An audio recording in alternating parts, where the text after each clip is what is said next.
고린도후서 8장 16절에서 24절 말씀입니다. 너희를 위하여 같은 간절함을 디도의 마음에도 주시는 하나님께 감사하노니 그가 권함을 받고 더욱 간절함으로 자원하여 너희에게 나아갔고 또 그와 함께 그 형제를 보내었으니 이 사람은 복음으로써 모든 교회에서 칭찬을 받는 자요 이뿐 아니라 그는 동일한 주의 영광과 우리의 원을 나타내기 위하여 여러 교회의 택함을 받아 우리가 맡은 은혜의 일로 우리와 동행하는 자라. 이것을 조심함은 우리가 맡은 이 거액의 연보에 대하여 아무도 우리를 비방하지 못하게 하려 함이니 이는 우리가 주 앞에서뿐 아니라 사람 앞에서도 선한 일에 조심하려 함이라. 또 그들과 함께 우리의 한 형제를 보내었노니 우리는 그가 여러 가지 일에 간절한 것을 여러 번 확인하였거니와 이제 그가 너희를 크게 믿음으로 더욱 간절하니라. 디도로 말하면 나의 동료요 너희를 위한 나의 동역자요 우리 형제들로 말하면 여러 교회의 사자들이요 그리스도의 영광이니라. 그러므로 너희는 여러 교회 앞에서 너희의 사랑과 너희에 대한 우리 자랑의 증거를 그들에게 보이라.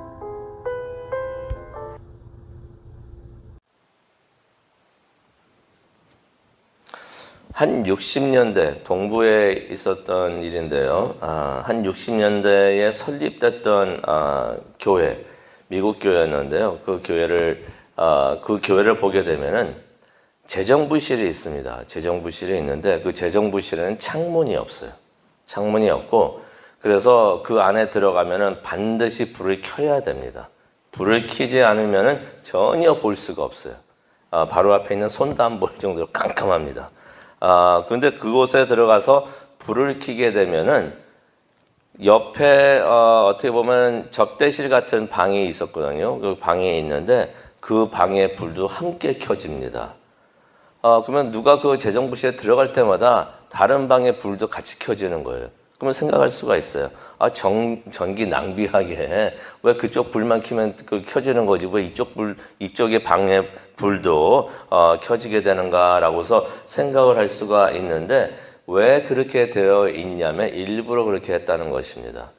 재정부실에 누가 들어가서 불을 안 켜면 전혀 볼 수가 없기 때문에 불을 켜게 되면은 다른 방의 불도 켜져가지고 재정부실에 누가 들어가 있구나 하는 것을 알 수 있도록 일부러 그렇게 설계를 했다는 것입니다. 많은 교회들이 재정 관리를 그래서 미국 교회들도 있고 한국 교회들도 그렇고 그렇지만요. 많은 교단들 또 교회들이 재정 관리를 무척이나 신중하게 합니다. 예를 들어서 재정부실에는 관계자 외에는 아무도 못 들어가게 그렇게 주로 되어 있고요. 또 관계자들도 그곳에 혼자 들어가지 못하게 합니다. 들어갈 때는 반드시 기록해서 내가 언제 몇 시에 여기 들어갔다가 나오는 거, 들어가는 시간, 나오는 시간도 기록을 하게 하고요. 그리고 헌금 개수 같은 거는 반드시 3명 이상이 입장을 해가지고 개수를 하고 개수한 다음에 누가 개수했다라고 이름도 적어놓고 그래서 여러 가지 그런 것이 있는데 왜 이렇게 까다롭게 이런 것을 재정 관리를 하는가? 이유가 있습니다. 선한 일일수록 하나님과 사람 앞에서 더욱 조심하는 그러한 이유가 있는데 바로 오늘 그 말씀이 되는 것입니다. 그렇게 신중하는 것이 지혜로운 것이다 라고서 성경은 우리에게 말씀을 해 주시고 계시는데요. 오늘 말씀은 사역을 위한 재정 관리에 있어서 주의해야 되는 점들을 오늘 우리에게 가르쳐 주고 계십니다. 우리가 성경을 보기를 원하는데요. 16절을 가니까 이런 말씀이 있습니다. 너희를 위하여 같은 간절함을 디도의 마음에도 주시는 하나님께 감사하노니. 디도가 여기서 또 나옵니다. 이 디도가 바울의 심부름을 어떻게 보면 많이 했던 사람이죠. 편지 배달도 그렇게 사람이 했었고 헌금 걷는 그러한 사역도 맡아가지고 교회 가가지고 헌금들 기부금 같은 것도 받아가지고 또 오고 그런 일을 많이 했는데 이 디도가 바울의 심부름만 그냥 가서 왔다 갔다 했던 사람이 아니라는 것입니다. 1절을 보니까 디도도 바울과 같이 고린도 교회를 사랑하는 마음을 가지고 있었던 사람이다라고서 바울이 이야기를 하고 있습니다. 디도가 그런 마음을 가지고 있었던 것은 바울의 편지를 가지고 가서 고린도 교회에서 좋은 대접을 받고 왔죠. 그게 7장에 나오는데 그게 좋은 대접을 받아가서 그 교회를 사랑하고 그 교회를 좋아하는 마음을 가졌을 수도 있지만은 바울이 1절에 뭐라고 말을 합니까? 그런 디도의 마음에도 그런 마음을 주시는 하나님께 감사하노니, 이게 다 하나님께서 디도에게도 같은 고린도 교회를 사랑하는 마음을 주셨기 때문에 그렇다라고서 바울이 이야기를 합니다. 그러면서 바울이 1절에 그러죠. 이런 마음을 주신 하나님께 감사드린다. 이게 고린도 교회에 참 은혜가 되는 또 격려가 되는 말이었는지도 모릅니다. 왜냐하면 바울과 디도가 고린도 교회를 그토록 사랑하는데 그렇게 사랑하는 그 마음이 하나님께서 교회를 사랑하시기 때문에, 하나님께서 고린도 교회를 사랑하시기 때문에 하나님께서 그들에게 그런 마음을 주셔서 교회를 사랑하는구나. 다시 말하면 하나님이 우리를 이렇게 사랑하시는구나라는 것을 깨달을 수 있도록, 그 고린도 교회를 깨달을 수 있도록 그것을 알려주신 것입니다. 우리가 그렇죠. 우리가 하나님의 사랑을 느낄 때 우리가 그것을 참 은혜로서 감사하게 되는데, 바울이 고린도 교회를 격려를 하면서 이렇게 하나님이 당신들을 사랑하십니다 라고서 말을 해주고 있는 것입니다. 근데 바울이 그렇게 고린도 교회를 많이 생각하고 또 고린도 교회를 생각하면서 근심하고 그랬던 것이 헌금을 걷기 위함이 아니고 진정으로 교회를 사랑하는 마음에서, 생각하는 마음에서 그랬던 것입니다. 그래서 17절에도 보게 되면 디도도 바울의 고난을 받아서 부탁을 받아서 그렇게 받았지만은 스스로 자원해서 교회를 생각하는 마음에서 그렇게 고린도 교회에 간 것이다 라고서 말을 하고 있습니다. 그러면서 바울이 이제 디도와 함께 다른 형제들도 같이 보내는데요. 그 형제들에 대해서 이야기를 하고 있습니다. 18절을 보니까 이름은 밝히지 않고 있습니다. 이름은 밝히지 않는데 18절에 그죠? 또 그와 함께, 디도만 보낸 게 아니에요. 이게 참 중요한 내용이 나오는데요. 헌금을 걷어야 되는데 그거를 디도만 보낸 게 아니라 그와 함께 또 다른 형제를 보내었으니, 여기서 말하는 형제는 친형제가 아니죠. 주 안에서의 형제를 의미하고 있습니다. 이름을 밝히지는 않아요. 그렇지만 한 형제를 또 같이 보낸다. 이 사람이 18절을 보니까 잘 알려져 있는 사람이고요. 복음 전하는 일에 모든 교회로부터 칭찬을 받고 있는 사람이다. 아무나 보낸 것이 아니란 얘기죠. 디도하고 누가 친구가 있으니까 한 사람 붙여가지고 같이 갔다 오십시오라고 한 것이 아니고, 복음 전하는 일에 모든 교회로부터 인정을 받고 칭찬을 받고 있는 사람이다. 그러니까 교회 행정, 그런 것에 사역 행정의 은사를 받은 것뿐만이 아니라 전도도 잘하고 복음 전파에 열정을 가진 사람이다라고서 말을 하고 있습니다. 그래서 그 사람이 여러 교회에 임명을 받았고 바울을 도와 헌금 갚는 사역을 하라고 파송을 받은 사람이다라고서 19절에 그렇게 또 이야기를 하고 있습니다. 그렇다면 바울은 무슨 역할을 했는가?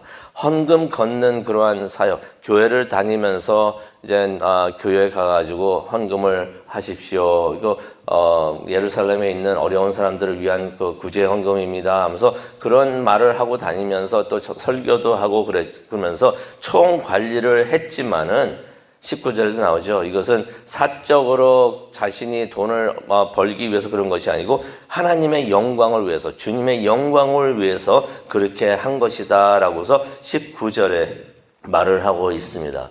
그래서 바울이 20절에 그런 말을 하죠. 이것을 조심함은 우리가 맡으니 거액의 연보에 대하여, 여러 교회를 다니면서 헌금을 걷고 있으니까 이게 그 헌금, 그 연보, 총액이 무척이나 많았을 것입니다. 컸을 것입니다. 그래서 이 말을 하죠. 거액의 연보. 이 연보에 대해서 이거 걷고 있는데 아무도 우리를 비방하지 못하게 하려 함이다라고 말을 합니다. 무척이나 조심스럽게 이 사역을 하고 있다라고서 바울이 이야기를 하는 것이죠. 그렇기 때문에 혼자 헌금을 걷고 관리하는 것이 아니라 동역자들과 같이 하고 있습니다라는 것을 일부러 길게 설명을 합니다. 그러면서 헌금 관리는 돈 만지는 바울이 절대로 하지를 않았습니다. 근처도 안 갔어요. 관리를 하지 않고 그 일을 위해서 임명되고 파송된 사람들이 그것을 하고 있습니다라고서 여기서 설명을 하고 있는 것입니다. 그 사람들이 누구였습니까? 디도가 나오죠. 그리고 이름을 밝히지 않았던 그 형제 18절에 나오죠. 근데 이 사람이 너무나 모든 사람들이 다 알고 있는 사람이에요.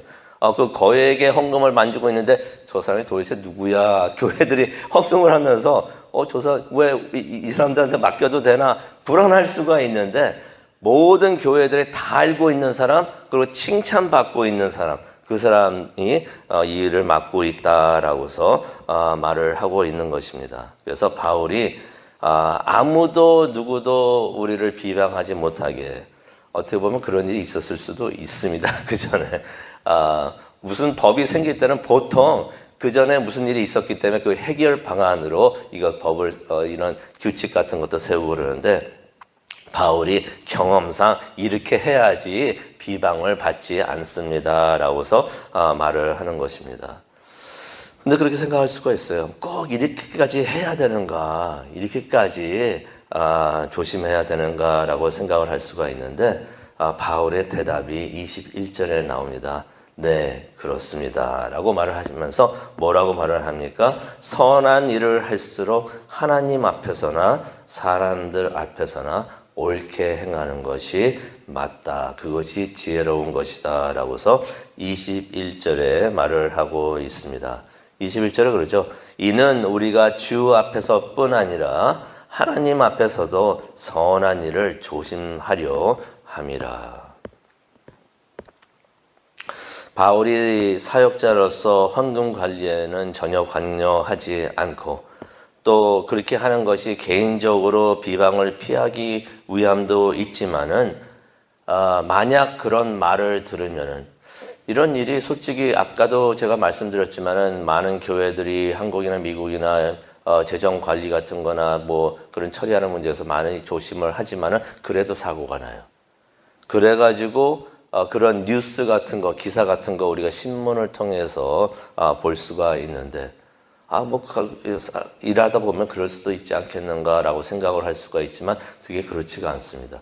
거기서 실수가 나오고 거기서 사건이 터지면은 교회나 사역이나 전도, 복음 전파하는데 크게 방해가 됩니다. 그렇기 때문에 이런 일에는 왜 이렇게까지 해야 되나 할 정도로 하는 것이 지혜로운 것이다 라고서 바울이 이야기를 하고 있는 것입니다. 근데 그 사역을 맡았던 사람이 거기서 끝나는 게 아닙니다. 22절을 가니까요, 또 그들과 함께 우리의 한 형제를 보내었으니, 또 한 명이 있네요. 디도하고, 그 다음에 두 번째 누구 사람이 있었는데, 둘만 왔다 갔다 했는 줄 알았는데, 그게 아니라 또 다른 사람이 있다는 것입니다. 두 번째 도움이, 역시 이름이 밝혀지지 않은 22절을 보니까 형제라고 합니다. 이분도 신자인 것이에요.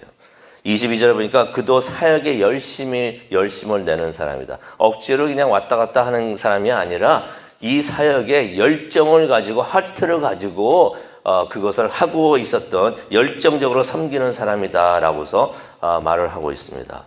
근데 그렇죠. 디도는 있는데 이 두 사람의 이름은 왜 밝히지 않았을까?